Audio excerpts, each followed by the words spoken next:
award-winning Scottish-Nigerian actress, producer, and author residing in Atlanta, Georgia. She's a theater arts graduate from the University of North Georgia. She has worked in the African and American film industry for many years. Bridget has played lead and supporting roles in several movies, television, and theater productions. Bridget is the producer and host of I Can't Shout, a Pidgin English talk show on Bridget John TV on YouTube.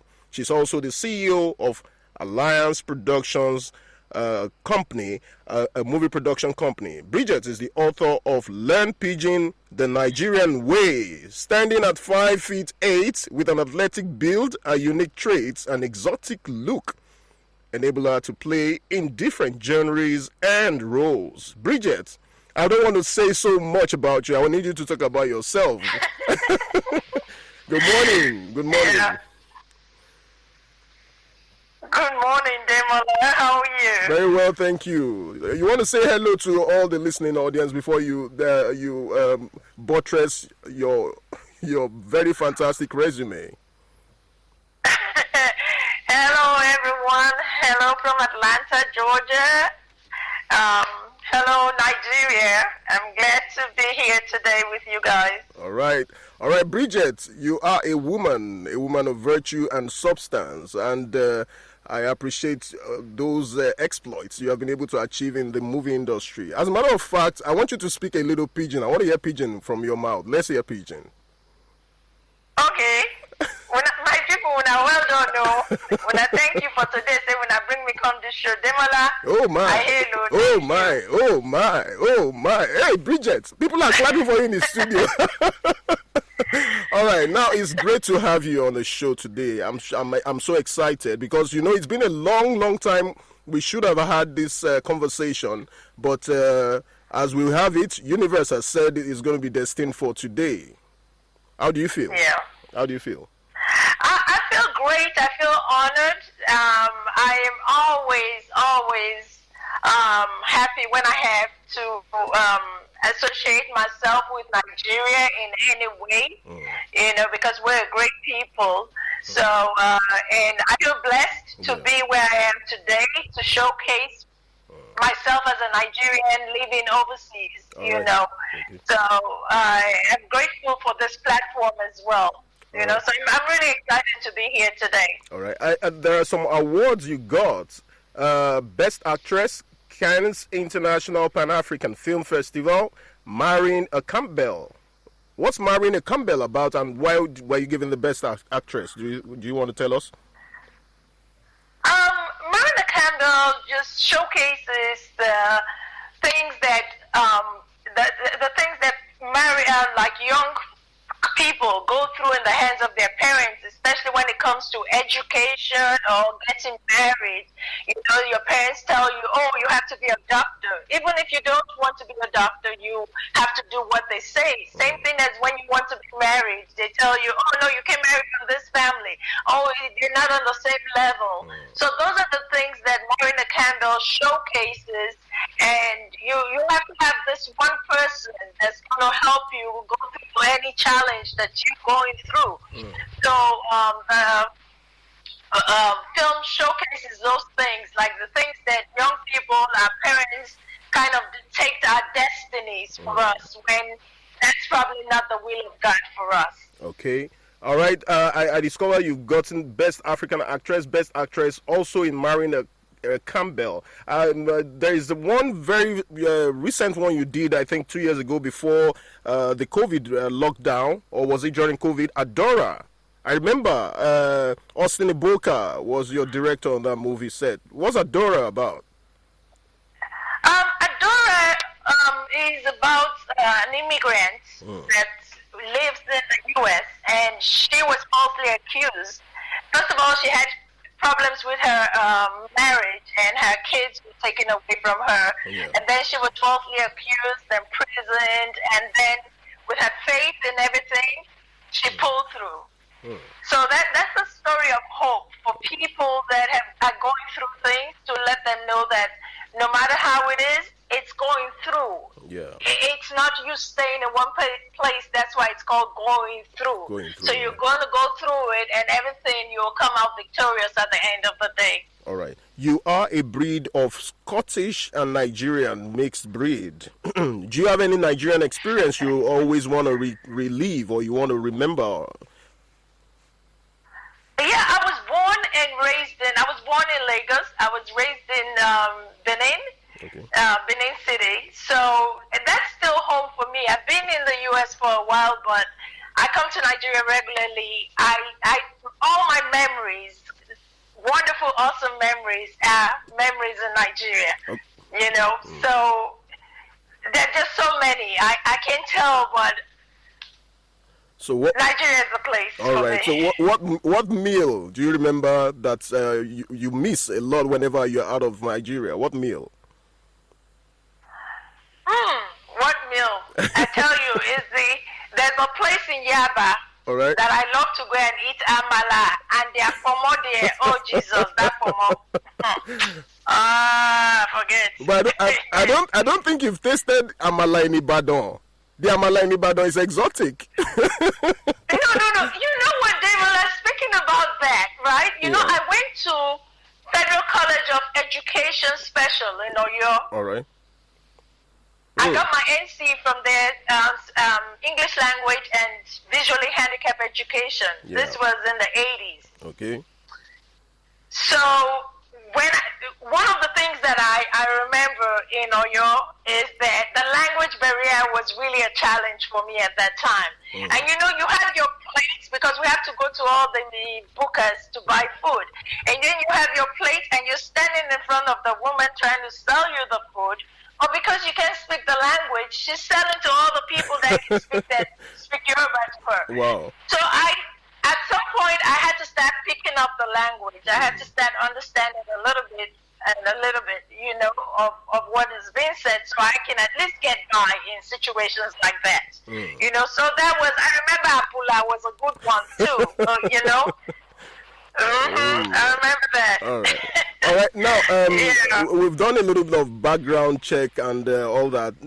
You are a woman, and growing up in Nigeria, you know, you are familiar with the terrain and some of the challenges young girls face in trying to deal with male chauvinism in particular, and thriving in a male-dominated world.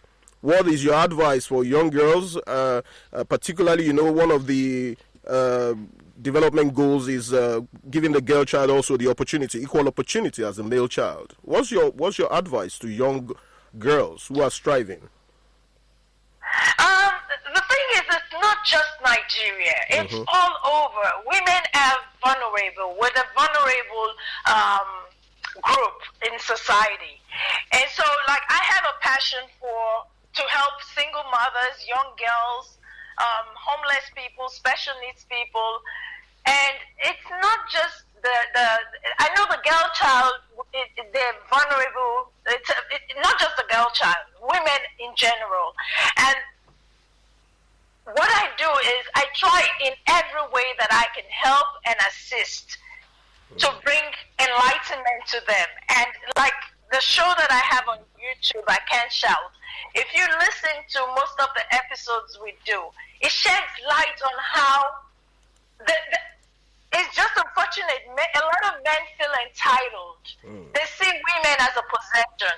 And then we women just feel like, oh, we have to submit to the point where we don't have a choice because that's where society has placed us.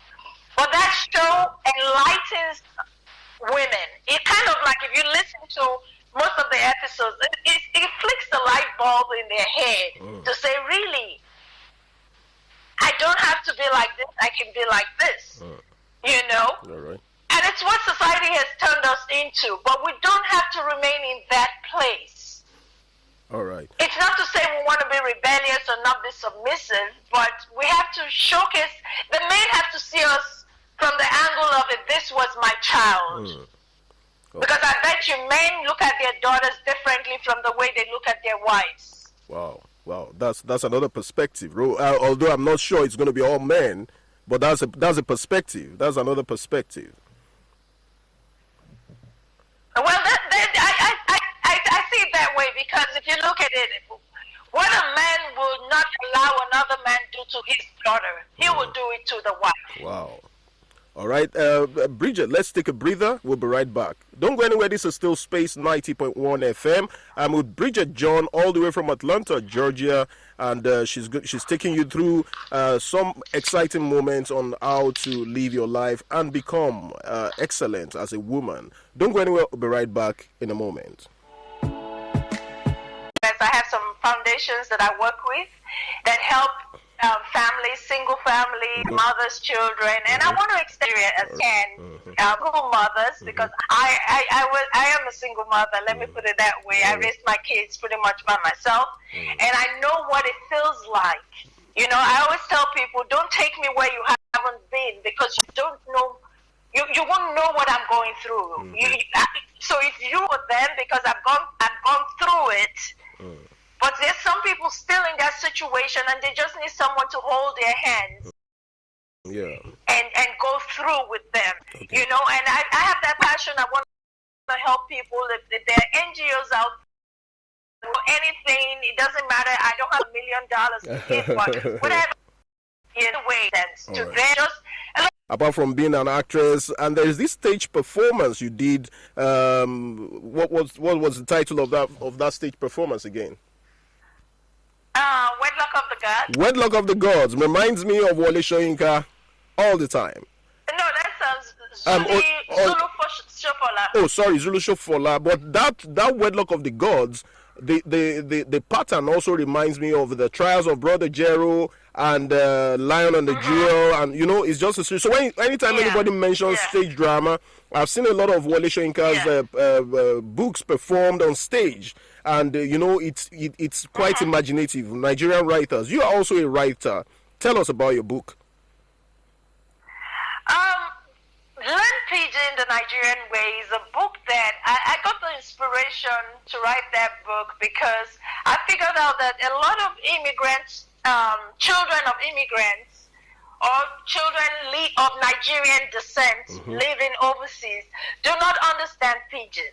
So there are places a lot of times where they're lost. Some of them go to Nigeria and they don't even know what is being said about them. Spouses of Nigerians, that's another big thing. They're lost. They don't know whether they're cussing them out, whether they're praising them, nothing. So, and when I first came to the U.S., when I started living here, believe it or not, Demola, one of the issues that I had, and I did not realize it till later, was that my Nigerian accent, then I had a real strong Nigerian accent.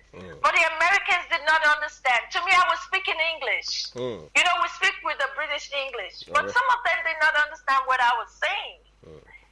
So it was frustrating. A lot of them told me, you have to drop this accent so you can move forward in your career, in your acting career. Wow. So I had to consciously start learning how to speak in the American accent. You know? So I felt the same way for children that are born to Nigerians, by Nigerian parents, going to Nigeria. And I said, the one way I can do this is let me write a book. Let me write a book that will also complement the show, because a lot of African Americans listen to the show. They tune in, they watch the show. So that was my inspiration. So it's a nice handbook. It's a reference book for people, even people that speak Pidgin, because you know my Pidgin, Nadi, Reed, and Delta, that kind of waka. I can't wait to hear your Pidgin. Anyway, breaking it to you guys.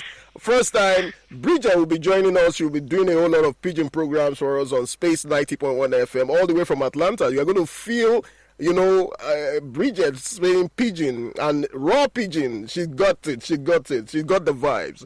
All right. Yes, so. All right, so now so we dey do now so it go be. Yes, so before go, if I did full ground, no wahala. That one.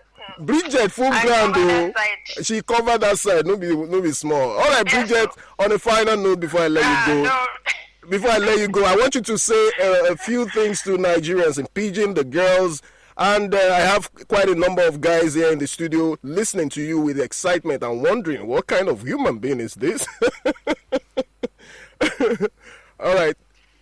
I don't hear you well. Talk the same way you talk again. I said people are listening to you. They are wondering what kind of human being. Hello, your flavor. Can you hear me? I can hear you, but you're going in and out. All right. Can you hear me better now? Is it better? Okay. It's better, yeah. All right. So I said a lot of people are listening to you and they're wondering what kind of person you are with all these flavors you have. So in Pidgin, greet Nigerians and let me let it go.